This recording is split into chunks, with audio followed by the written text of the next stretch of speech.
Hi students, how are you? कैसे हो आप सभी? मैं निशांत गोयल आप सभी का वे स्टडी ग्रुप के इस ऑनलाइन यूट्यूब चैनल पर स्वागत करता हूं, वेलकम करता हूं, अभिनंदन करता हूं। मतलब जितना हो सके आप सभी का आने के लिए जितने भी अभिनंदन के सूचक होते हैं, अभिनंदन करने के बुलाने के तरीके होते हैं, उन सभी तरीकों से आपको मैं वे स्टडी ग्रुप पे बुलाने का आग्रह करता हूं। ठीक है, तो चलिए साथियों, हम पढ़ रहे थे इंडियन इकोनॉमी, भारतीय अर्थव्यवस्था।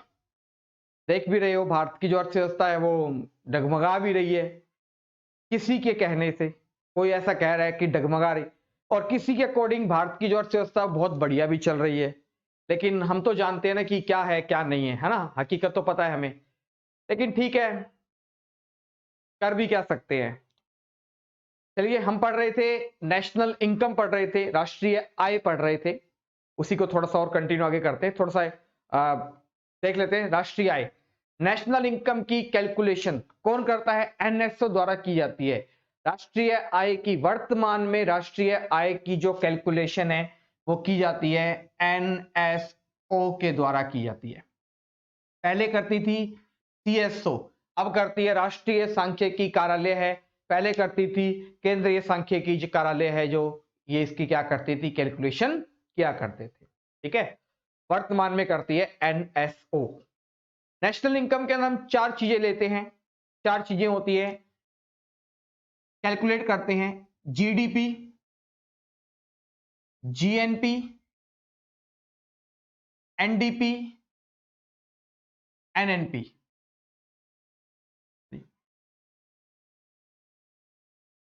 एनडीपी एंड जीएनपी, चार प्रकार से हम हमारे देश की राष्ट्रीय आय को कैलकुलेट करते हैं, नेशनल इनकम को कैलकुलेट करते हैं। हम देखते हैं ना कि हमारे पूरे परिवार की मंथली इनकम कितनी है ना, या एनुअल इनकम कितनी है। कहते हैं ना कि एनुअल हमारी घर की इतनी इनकम है, इतना बजट है हमारा, या इतना घर में पैसा आ रहा है। ठीक है, फादर कमा रहे हैं, ब्रदर कमा रहा है। ठीक है, जीडीपी, ग्रोस डोमेस्टिक प्रोडक्ट, सकल घरेलू उत्पाद। एनडीपी, नेट डोमेस्टिक प्रोडक्ट, शुद्ध घरेलू उत्पाद। जीएनपी, ग्रोस नेशनल प्रोडक्ट, सकल राष्ट्रीय उत्पाद। एंड लास्ट है एनएनपी, दैट मींस क्या होता है, नेट नेशनल प्रोडक्ट, शुद्ध राष्ट्रीय उत्पाद। फुल फॉर्म पहले कह रहा हूं, याद रखना साथियों, इंग्लिश में भी पता हो, हिंदी में भी पता हो। ठीक है, वो आपको पता ही है। जीडीपी किसे कहते हैं कि कंट्री की बाउंड्री, आपको बताया था मैंने, देश की भौगोलिक जो सीमा है उसके अंदर किया गया उत्पादन। अब देश की भौगोलिक सीमा तो है ही, कोई जरूरी नहीं है बाउंड्री, बाउंड्री तो है ही। हमारे घर की अगर बात करें, हमारी घर की बाउंड्री तो है ही, लेकिन घर के बाहर जो चार दीवारी होती है ना, जहां पे हम गमले वगैरह रखते हैं, गाड़ी पार्क करते हैं, बाइक वगैरह पार्क करते हैं, वो भी जगह किसकी है साथियों? वही जगह हमारी है। तो वो भी किस में कैलकुलेट करते हैं? उसे हम कैलकुलेट करते हैं साथियों जीडीपी के अंदर कैलकुलेट करते हैं। कोई फ्लाइट उड़ रही है, कोई सैटेलाइट छोड़ा है अगर हमने, ठीक है, या हमारे कंट्री की बाउंड्री से 200 नॉटिकल मील तक अगर हम कुछ भी मछुआरे हैं, समुद्र से कोई खुदाई कर रहे हैं, कुछ पेट्रोल निकाल रहे हैं, ठीक है, मछली उत्पादन वगैरह कर रहे हैं, जो भी हीरे जवाहरात जो भी है खुदाई कर रहे हैं, माइंस कर रहे हैं, उनसे जो भी उत्पादन होगा वो भी किस में कैलकुलेट होगा? हमारी कंट्री की जीडीपी में कैलकुलेट किया जाएगा। जो हमारी फ्लाइट्स है, शिपिंग वगैरह है, ये भी किस में होता है? हमारी कंट्री से अगर ये जा रही हैं तो किस में आएगा? जीडीपी में आएगा। क्लियर है चीज? तो कंट्री की बाउंड्री के अंदर गुड्स एंड सर्विस का जो फाइनल प्राइस है वो क्या कहलाता है? राष्ट्रीय आय कहलाता है, नेशनल इनकम कहलाता है। जो जीडीपी है, ये चीज ध्यान रखना, जीडीपी जो है ये एक साल में कितनी बार कैलकुलेट की जाती है? तो एक साल में 4 बार कैलकुलेट की जाती है। ये चीज ध्यान रखना। जो नेशनल इनकम है ना, राष्ट्रीय आय है, वो साल में एक बार कैलकुलेट की जाती है, लेकिन जो जीडीपी है ये एक साल के अंदर 4 बार कैलकुलेट की जाती है। हर 3-3 महीने बाद, 3-3 का क्वार्टर होता है इसका। हमारा फाइनेंशियल ईयर कब से होता है? 1 अप्रैल से लेकर 31 मार्च तक। बिल्कुल सही है। तो अप्रैल, मई और जून की फर्स्ट क्वार्टर की क्या होती है? जीडीपी होती है कि हमने 3 महीनों में कितना प्रोडक्शन किया, कितना उत्पादन किया। फिर जुलाई, अगस्त, सितंबर की दूसरी जीडीपी होती है, सेकंड क्वार्टर की जीडीपी होती है। सितंबर का अक्टूबर, नवंबर और दिसंबर की होती है थर्ड, और उसके बाद जैन, फेब और मार्च की होती है चार। ध्यान रखना है, एक साल के अंदर जीडीपी को कितनी बार कैलकुलेट किया जाता है, तो एक साल में जीडीपी 4 बार कैलकुलेट की जाती है, हर 3-3 महीने के बाद। और इन 3 महीनों के बाद हम एक ओवरऑल रिजल्ट बताते हैं कि इन पूरे साल के अंदर हमारी कितनी ग्रोथ हुई, कितना जीडीपी में हमने देश के अंदर उत्पादन किया। तो अगर जैसे अभी मंथ चल रहा है हमारा नवंबर, ठीक है, अगर आपसे पूछे वर्तमान में हमारी कौन सी जीडीपी, तो ये थर्ड नंबर की चल रही है। जब भी आपको एग्जाम हो तो पता हो ये भी चीज आपको, जनवरी फरवरी मार्च की जीडीपी होती है, फोर्थ क्वार्टर की होती है, ठीक है। तो जीडीपी जो होती है वो साल के अंदर 4 बार कैलकुलेट की जाती है, हर 3-3 महीने बाद जीडीपी को कैलकुलेट किया जाता है। और नेशनल इनकम को एनुअल कैलकुलेट किया जाता है।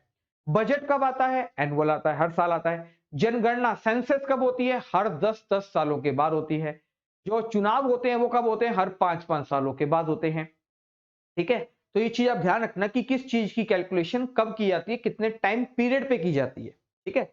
ये चीज हमारे लिए इंपॉर्टेंट है। अब जीडीपी के अंदर हमने प्रोडक्शन कर ली, आपको बताया था जीडीपी के अंदर हमने प्रोडक्शन कर ली, क्योंकि मान लीजिए मैंने एक कपड़े की मिल लगाई हुई है, आपको बताया था उस कपड़े की फैक्ट्री के अंदर कपड़े की जो मिल लगी हुई है, मेरी मशीन लगी हुई है काफी बड़ी, वहां पर उस मिल के अंदर इंडियंस तो काम कर ही रहे हैं, लेकिन कुछ विदेशी लोग भी मेरी फैक्ट्री में काम कर रहे हैं। कुछ नेपाल के आए हुए लोग भी काम कर रहे हैं, श्रीलंका के काम भी कर रहे हैं, कुछ चाइना से अगर आए हुए हैं वो काम कर रहे हैं, पाकिस्तान के आए हैं वो भी काम कर रहे हैं मेरी कंट्री के अंदर, मेरी कंट्री के अंदर, मेरे देश के अंदर, मेरी फैक्ट्री के अंदर। मेरी फैक्ट्री के अंदर जैसे मान लीजिए मेरी कपड़े की बड़ी सारी फैक्ट्री लगी हुई है, कपड़े की मिल है, उतनी बड़ी मिल है तो काम करने के लिए वर्कर भी चाहिए, अकाउंटेंट चाहिए, कुछ चाहिए। तो मेरी कंपनी के अंदर 100 एम्प्लॉय काम कर रहे हैं। 100 में से क्या है, 10 तो ऐसे हैं जो आउट ऑफ कंट्री है, मतलब फॉरेनर हैं, जो ये चाइना से हैं, बांग्लादेश से हैं, भूटान से हैं, श्रीलंका से हैं, पाकिस्तान से हैं, वहां के हैं मान लीजिए, ठीक है। और 90 है मेरी कंट्री के, जिन्होंने यहां पर क्या लिया है, जन्म लिया है, ठीक है। जब जीडीपी की बात आती है तो इसके अंदर हम इंडियंस का भी और फॉरेनर्स दोनों का ही क्या करते हैं, टोटल कर लेते हैं कि इंडियंस और फॉरेनर दोनों ने कितना प्रोडक्शन किया। मैंने फैक्ट्री के अंदर एक साल के अंदर 10 लाख का मुझे क्या हो गया, प्रोडक्शन किया। अब 10 लाख का जो प्रोडक्शन था वो 100 लोगों ने मिलकर किया, तो ये 10 लाख तो मेरा क्या हो जाएगा, जीडीपी हो जाएगा। 10 लाख मेरी क्या हो जाएगी, एक साल की जीडीपी हो जाएगी, बिल्कुल सही है। चलिए दूसरी चीज बात करें, एनडीपी। एनडीपी होता है नेट डोमेस्टिक प्रोडक्ट। क्या मैंने एक साल में पैसा कमाया ही कमाया होगा, कुछ दिया भी तो होगा। दिया का मतलब इन 100 एम्प्लॉइज को मैंने हर मंथ सैलरी दी होगी। जहां पर मैंने ये लैंड बनाई हुई है, जो मैंने फैक्ट्री लगाई हुई है, उस लैंड का किराया जा रहा होगा, टैक्स जा रहा होगा, मशीनरी चल रही है तो इलेक्ट्रिसिटी बिल जा रहा होगा, एडवर्टाइजमेंट पे खर्चा किया होगा, मशीन की मेंटेनेंस करवाई होगी मैंने, तो वो खर्चा 10 लाख के अंदर जुड़ता है या कम होगा, कम होगा। तो एनडीपी क्या होता है, जीडीपी माइनस डेप्रिसिएशन, मतलब मूल्य ह्रास। क्या होता है, मूल्य ह्रास। मान लीजिए मेरा डेप्रिसिएशन था 4 लाख रुपए का, 4 लाख रुपए किराया, रेंट, मशीन की घिसावट हुई, मेंटेनेंस करवाई, सर्विस करवाई, उसकी लग गया। तो 10 लाख तो मेरी जीडीपी थी, उसमें 10 लाख में से अगर मैंने 4 लाख का मेरा डेप्रिसिएशन हो गया तो कितना बचा, 6 लाख बचा, बिल्कुल सही है। चलिए 6 लाख बच गया, ये 6 लाख मेरा क्या है, एनडीपी है। लेकिन मेरे टॉपिक का नाम क्या है, नेशनल इनकम, राष्ट्रीय आय है।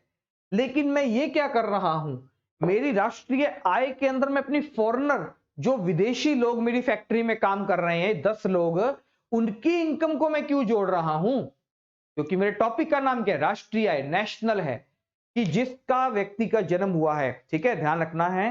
राष्ट्रीय का मतलब है जो इंडियन है, जिसका भारत देश में जन्म हुआ है, जो भारत के अंदर ही कमा रहा है, ठीक है, वो है। 10 लोग क्या है, विदेशी है। तो मुझे विदेशियों की इनकम नहीं चाहिए, मुझे सिर्फ इंडिया की लोगों की ही करनी है। क्या इंडियन सिर्फ इंडिया में ही रहते हैं, अमेरिका में रहते होंगे, चाइना में रहते होंगे, जापान में, सऊदी अरब के अंदर, कनाडा में, New Zealand, south Africa, England, Indians वहां पर भी होंगे, वहां पर होंगे तो वहां पर भी वो कुछ काम करते होंगे, गुड्स का कोई सर्विस का काम करते होंगे। तो एन जीएनपी क्या होता है, ग्रोस नेशनल प्रोडक्ट क्या होता है, जीडीपी के अंदर, ध्यान से सुनना, जीएनपी क्या होता है, जीडीपी के अंदर अगर मैं इंडियंस की इनकम को जोड़ दूं और फॉरेनर की इनकम को माइनस कर दूं, यहां पे आई और एफ का मतलब समझाता हूं मैं आपको। आई का मतलब क्या है, विदेशों में रह रहे भारतीय। आई का मतलब क्या है यहां पर, विदेशों में, जो फॉरेन में जो इंडियंस रह रहे हैं वो है हमारे आई। मैं रिप्रेजेंट कर रहा हूं सिर्फ, और कोई वो नहीं है, ठीक है, एम बी एक्स कुछ भी लिख सकते हो। आई क्या है हमारा, विदेशों में रह रहे भारतीय। तो जो विदेशों के अंदर हमारे भारतीय रह रहे हैं, इंडियंस रह रहे हैं, उनकी इनकम को हम अपनी जीडीपी के अंदर क्या कर लेते हैं, ऐड कर लेते हैं। और एफ को मैंने क्या लिया हुआ है, भारत में रह रहे विदेशी। एफ का मतलब क्या है, भारत में रह रहे विदेशी, क्योंकि हमारे टॉपिक का नाम है नेशनल इनकम, तो हम विदेशियों की इनकम को क्यों कैलकुलेट कर रहे हैं। तो जीडीपी के अंदर मैंने क्या किया, विदेशों के अंदर जो इंडियंस रह रहे हैं उनकी इनकम को अपनी जीडीपी में कैलकुलेट कर लेंगे, और जो भारत में विदेशी नागरिक रह रहे हैं उनकी इनकम को क्या कर देंगे, माइनस कर देंगे। ध्यान रखना है साथियों, ये चीज क्या होगी, इसी को क्या कहते हैं, जीएनपी कहते हैं, ग्रोस नेशनल प्रोडक्ट कहते हैं, सकल राष्ट्रीय उत्पाद कहा जाता है। इस समझ में आपको। तो जीडीपी जो होती है ये होती है घरेलू सीमा के अंदर, कहां, जीडीपी होती है कहां, कहां पर काम किया, घरेलू सीमा के अंदर जो काम किया है उसे कहते हैं जीडीपी। और जीएनपी होता है किसने काम किया, वो नागरिक पे डिपेंड करता है। अगर वो नागरिक इंडियन है तो उसकी इनकम जुड़ जाएगी, और अगर वो फॉरेनर है इंडिया के अंदर काम कर रहा है तो उसकी इनकम क्या हो जाएगी, माइनस हो जाएगी। तो जीडीपी प्लस विदेशों में रह रहे इंडियंस माइनस भारत में रह रहे विदेशी। जैसे अगर मैं एक एग्जांपल के तौर पर बात करूं कि मान लीजिए, एग्जांपल दे रहा हूं आपको, मान लीजिए विदेशों में रह रहे भारतीय, मान लीजिए हमारी विदेशी है एक प्रियंका चोपड़ा है, मान लीजिए, ठीक है, शादी हो गई उनकी। अब वो शादी होने के बाद कहां चलेगी, अमेरिका, है तो इंडियन। अब वो वहां पर कोई काम कर रही है, कोई प्रोडक्शन कर रही है, कुछ एक्टिंग कर रही है, स्कूल चला रही है, कोई एक्टिंग स्कूल चला, डांस सिखा रही है। तो वो जहां वो जो भी अर्निंग अर्न कर रहे होंगे, इनकम अर्न कर रही होंगी, वो इनकम कहां पर कैलकुलेट होगी, हमारे देश की जीडीपी में। भारत की बात करें, मान लीजिए भारत के अंदर हमारे राहत फतेह अली खान का नाम सुना होगा, हमारे ये फिल्म के अंदर म्यूजिशियन है। ये मान लीजिए कोई सॉन्ग कंपोज करते हैं इंडिया के अंदर, इनसे मान लीजिए इनकम मिलती है, वो क्या है, विदेशी हैं, पाकिस्तान के हैं, उनकी इनकम क्या होगी, उनकी कंट्री में कैलकुलेट होगी, यहां पर क्या हो जाएगी, माइनस। जीडीपी प्लस विदेशों में इंडियंस रह रहे हैं उनकी इनकम प्लस कर दी जाएगी, और माइनस जो भारत में विदेशी रह रहे हैं उनकी इनकम को क्या कर दिया जाएगा, माइनस कर दिया जाएगा। यही क्या कहलाता है, जीएनपी कहलाता, क्या कहलाता है, जीएनपी, ग्रोस नेशनल प्रोडक्ट। क्योंकि जीडीपी के अंदर हमने जो फॉरेनर्स को जोड़ दिया था ना, इसीलिए हमने उस जीडीपी के अंदर जो विदेशी नागरिक थे उन्हें माइनस कर दिया, और जो विदेशों के अंदर इंडियंस रह रहे थे उनकी इनकम को हमने यहां पर जोड़ दिया है। यह क्या कहलाता है, जीएनपी कहलाता है। और लास्ट बचता है हमारे सामने एनएनपी, बिल्कुल सही है, एनएनपी। अगर जीएनपी में से डेप्रिसिएशन को माइनस कर दें, मतलब मूल्य ह्रास को अगर माइनस कर दें, तो मेरे पास क्या आ जाएगा, एनएनपी आ जाएगा। क्वेश्चन ऐसे ही पूछा जाएगा आपके एग्जाम के अंदर कि सकल राष्ट्रीय उत्पाद में से क्या माइनस करने पर, या सकल राष्ट्रीय उत्पाद के अंदर मूल्य ह्रास में क्या परिवर्तन करने पर, दोबारा सुन लीजिए, ग्रोस नेशनल प्रोडक्ट के अंदर GDP, sorry, gross national product के डेप्रिसिएशन के अंदर क्या परिवर्तन करने पर हमें एनएनपी, नेट नेशनल प्रोडक्ट प्राप्त होता है। तो आपको पता है ग्रोस नेशनल प्रोडक्ट में से अगर हम डेप्रिसिएशन को माइनस करेंगे तो हमारे सामने क्या आ जाएगा, एनएनपी आ जाएगा। समझ में आई साथियों आपको कि आपको चारों चीजें याद रखनी है। जीडीपी कंट्री की बाउंड्री के अंदर और कंट्री की बाउंड्री के बाहर, डू अंडर नॉटिकल मील तक सैटेलाइट के द्वारा जो भी हम प्रोडक्शन करते हैं वो जीडीपी में आती है। उसमें हमने जो मूल्य के अंदर गिरावट आई, जो हमारे पैसे के अंदर कमी आई, वो क्या कहलाती है, डेप्रिसिएशन। और जीडीपी में से अगर डेप्रिसिएशन माइनस कर दें तो क्या आ जाएगा, एनडीपी आ जाएगा। अब जीएनपी क्या होती है, नेशनल प्रोडक्ट। हमें सिर्फ देश के राष्ट्रीय आय के अंदर जो देश के लोग हैं उन्हीं की लेनी है। तो जो इंडियंस बाहर रह रहे हैं उनकी इनकम को हम भारत में कैलकुलेट करेंगे, और जो भारत में विदेशी रह रहे हैं उनकी इनकम को क्या कर देंगे, माइनस करने के बाद जो हमारे सामने आएगा वो क्या कहलाता है, जीएनपी कहलाता। एनएनपी क्या होता है, इस जीएनपी में से अगर डेप्रिसिएशन को, मूल्य ह्रास को माइनस कर दे तो हमारे पास क्या आ जाएगा, एनएनपी आ जाएगा। और एनएनपी क्या होती है, हमारी शुद्ध राष्ट्रीय उत्पाद होता है, ये शुद्ध राष्ट्रीय उत्पाद है ये हमारा, ठीक है, नेट नेशनल प्रोडक्ट। पढ़ेंगे इसके बारे में और अभी डिटेल से। तो आज की वीडियो में आप सबके लिए इतना ही। वीडियो आपको कैसी लगी कमेंट बॉक्स में कमेंट करके जरूर बताइएगा। जो भी आपका डाउट होता है बता दिया करिए, ठीक है, ताकि आपको नेक्स्ट वीडियो के अंदर उसका डाउट क्लियर कर दिया जाए। ठीक है साथियों, थैंक यू।